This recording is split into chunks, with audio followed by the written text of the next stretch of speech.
130 करोड़ जनता है हमारे देश की और उसमें से करीब 3.5 करोड़ लोग डिसेबल हैं। Person with disability act 1995, rights of person with disability act 2016 में चेंज हो जाता है, जिसमें एक बहुत अच्छा प्रावधान भी आता है। इसमें कहा जाता है कि डिसेबल लोगों को आप डिसेबल नहीं कहकर डिफरेंटली एबल कहिए। मेरे ख्याल से सरकार ने जब ये कानून बनाया था, ये पॉलिसी अपनाई थी, तो शायद वो लोगों के लिए बनाई थी। शायद वो खुद उसको इम्प्लीमेंट करना भूल गई है, क्योंकि मैंने जब social media site central government की या ट्विटर हो या फिर उनका फेसबुक अकाउंट हो, वहाँ पर जितने भी मैंने पोस्ट देखे, वहाँ पर डिफरेंटली एबल वर्ड नहीं दिखा। अभी भी डिसेबल हर जगह दिखता है, even newspaper, TV channels, magazines etcetera. तो क्या हम ये समझे कि जो सरकार पॉलिसी बनाती है सिर्फ वो लोगों के लिए ही होती है, या उनके ऊपर वो एक तरह से थोप दी जाती है कि तुम फॉलो करो, हम अपना देख लेंगे। 2022 दोस्तों एक ऐसा साल था जहाँ पर जियो पॉलिटिक्स में एक तरह का तहलका सा मच गया था। हेल्थ के अलग इश्यूज़ थे, एनवायरनमेंट के अलग इश्यूज़ थे, और वहीं पे हमारी सेंट्रल गवर्नमेंट इन लोगों को एज अ लायबिलिटी के तौर पर देख रही थी। उसने अपनी कई पॉलिसीज़ में, कई एक्ट्स में और अपनी कई बातों में ये ज़रूर जाहिर करा कि डिसेबल लोग अभी भी एज अ लायबिलिटी है हमारे देश के ऊपर। दोस्तों मेरे ख्याल से मानसिकता बिल्कुल गलत है। अगर आप उनको मौका ही नहीं देंगे, उनको जानने पहचानने का अधिकार ही नहीं देंगे, तो वो आपको लायबिलिटी लगेंगे ही। और इसी चीज़ को देखते हुए सुप्रीम कोर्ट ने अपने 2022 में कुछ ऐसे ही वर्डिक्ट्स दिए, जिसमें यह कहा गया कि जो सेंट्रल गवर्नमेंट जो इन लोगों के साथ बिहेवियर जता रही है, उनको ऐसी पॉलिसीज़ के अंदर उनको पीछे धकेल रही है, वो अनकॉन्स्टिट्यूशनल है और वॉइड है। और इसी वीडियो में हम उन्हीं 2022 के कुछ जजमेंट्स को डिस्कस करेंगे और लास्ट में जानेंगे कि इन्हीं डिफरेंटली एबल पीपल के लिए आगे का बेटरमेंट के लिए कैटलॉग क्या हो सकता है। तो चलिए हम शुरू करते हैं। नमस्कार दोस्तों, मेरा नाम है Digvijay Raghav.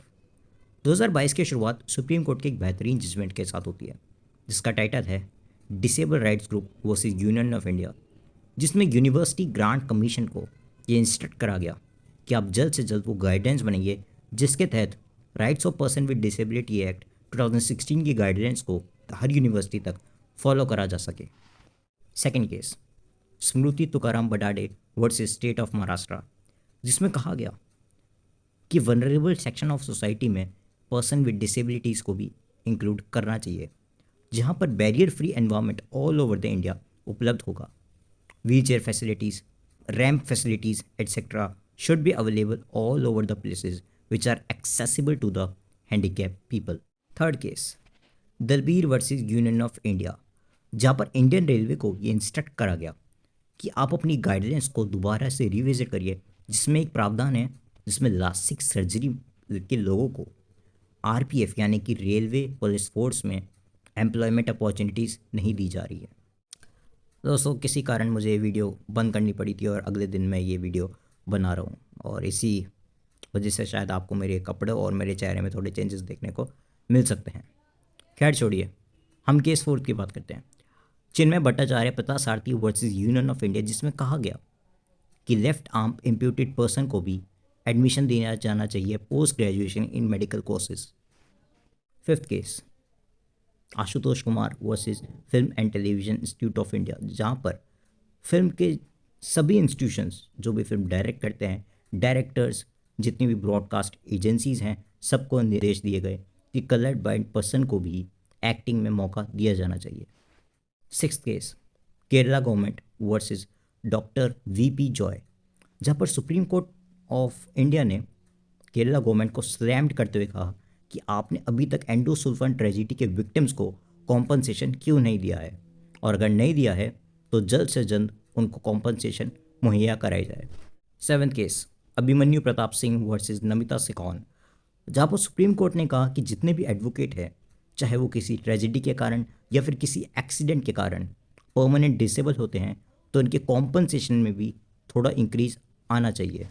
Eighth case, Ram Yadav versus state of Rajasthan, जिसमें सुप्रीम कोर्ट ने ये कहा कि अगर कोई डिसेबल पर्सन अपनी फैमिली के साथ दूसरे राज्य में रहना चाहता है और वो जिस राज्य में भी रह रहे हैं वहाँ पर अगर वो अच्छी पोस्ट पे है, तो वो दूसरे राज्य में जाकर उसी पोस्ट को वापस हायर कर सकता है।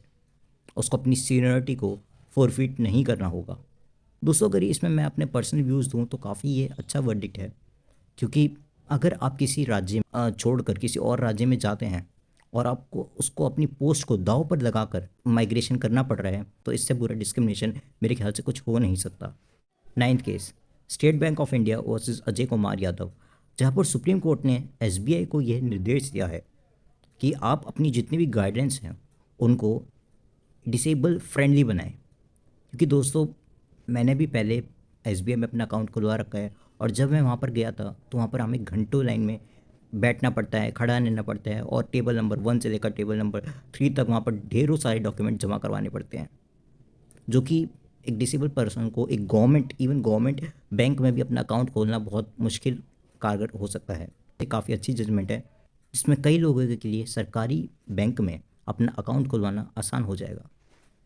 10th case, Gulshan Kumar versus institute of banking personnel selection, जहाँ पर सुप्रीम कोर्ट ने एसबीआई और बाकी जितने भी गवर्नमेंट बैंक है उनको ये निर्देश देते हुए कहा है कि अगर आप कोई भी एग्ज़ाम कंडक्ट करवाते हैं और जिसमें डिसेबल पर्सन पार्टिसिपेट कर रहे हैं या फिर एनरोल हुए हैं, और जिनकी बेंचमार्क डिसेबिलिटीज़ है, यानी कि जो ऑर्थोपेडिक डिसेबल है, उनको स्क्राइब लेने के लिए आप मजबूर नहीं कर सकते। क्योंकि दोस्तों, कई बार होता है कि स्क्राइब सबसे बड़ा मेन रीज़न होता है किसी भी डिसेबल पर्सन का कम मार्क्स लाने में, क्योंकि स्क्राइब को हमें डिक्टेट करना पड़ता है, और वो स्क्राइब के ऊपर ही होता है कि वो कितनी स्पीड से और कितनी जल्दी वो उस पेपर को कंप्लीट कर पाए। 11th and the last case, Arnab Roy versus consortium of national law universities. इसमें सुप्रीम कोर्ट ने rights of person with disability act 2016 का रेफरेंस देते हुए कहा कि कोई भी एग्ज़ाम हो जिसमें डिसेबल पर्सन पार्टिसिपेट करते हैं या फिर वो एग्ज़ाम के लिए एनरोल होते हैं, from providing accommodation and availability of the scribe की जिम्मेदारी उस इंस्टीट्यूशन की होती है जो वो एग्ज़ाम कंडक्ट करवा रहा है। और रही बात अगर किसी लॉ एग्ज़ाम की यानी कि क्लैट की, तो यहाँ पर जिम्मेदारी आती है एनएलयू यानी कि नेशनल लॉ यूनिवर्सिटीज़। और इसी तरह दोस्तों, यूपीएससी के एग्ज़ाम में भी department of personnel and training की ये रिस्पॉन्सिबिलिटी होती है कि वो अपने डिसेबल एस्पिरेंट्स के लिए पूरी फैसिलिटी अवेल करवाए। तो दोस्तों, ये थी 2022 की सुप्रीम कोर्ट की जजमेंट। दिक्कत कहाँ आ रही है? दिक्कत आ रही है इम्प्लीमेंटेशन में और पॉलिटिकल विल में। दोस्तों, अगर हम पॉलिटिकल विल और अपनी इम्प्लीमेंटेशन की प्रोसेस को अगर हम थोड़ा सा सुधार दें, तो आज की 21वीं सदी में डिसेबल पर्सन के लिए बहुत कुछ किया जा सकता है। और मेरा पर्सनल रिव्यू ये है कि अगर हम कोई भी पॉलिसी बनाते हैं तो सबसे पहले हमें ग्राउंड लेवल पर जाकर उनसे पूछना चाहिए कि वो चाहते क्या हैं, उनकी दिक्कतें क्या हैं। उनमें से सबसे बेहतरीन प्रोसेस अगर सरकार का एक है तो वह है सुगम्य ऐप, जो उन्होंने हाल ही में लॉन्च करा है, जिसमें डिसेबल पर्सन उस एरिया की फ़ोटो जाकर क्लिक करके उनको भेज सकते हैं जहाँ पर उनको वहाँ पर चलने में या फिर अपनी व्हीलचेयर पहुँचाने में दिक्कतें आ रही हों। ये इनिशिएटिव काफ़ी बेहतरीन है। लेकिन दोस्तों, एक इनिशिएटिव मैं भी सरकार से उनको फॉरवर्ड करना चाहता हूँ कि आपने सबके लिए रिजर्वेशन बनाए हैं, इवन आपने एससी, एसटी, ओबीसी, विमेन के लिए पार्लियामेंट में रिजर्वेशन बनाए, तो फिर एक डिसेबल पर्सन के लिए क्यों नहीं? पॉलिसीज़ अगर उनसे उन लीडर से जाकर पूछी जाए जो खुद एक डिसेबल है, जो खुद उन परेशानियों से अवगत हैं, तो मेरे ख्याल से वो पॉलिसीज़ बेहतरीन बन पाएंगी और उनकी इम्प्लीमेंटेशन भी बहुत अच्छी तरह हो पाएगा। तो दोस्तों, ये थे कुछ हमारी वीडियो में बातें, और मिलते हैं अगले वीडियो में। इंडिया G20 की प्रेसिडेंसी कर रहे हैं, बहुत अच्छी ही बात है, और हम चाहते हैं कि इसी तरह इंडिया डेवलपिंग स्टेज से डेवलप स्टेज पहुँचे, ताकि हमारी एनसीईआरटी की बुक में India is a developing country नहीं, India is a develop country है।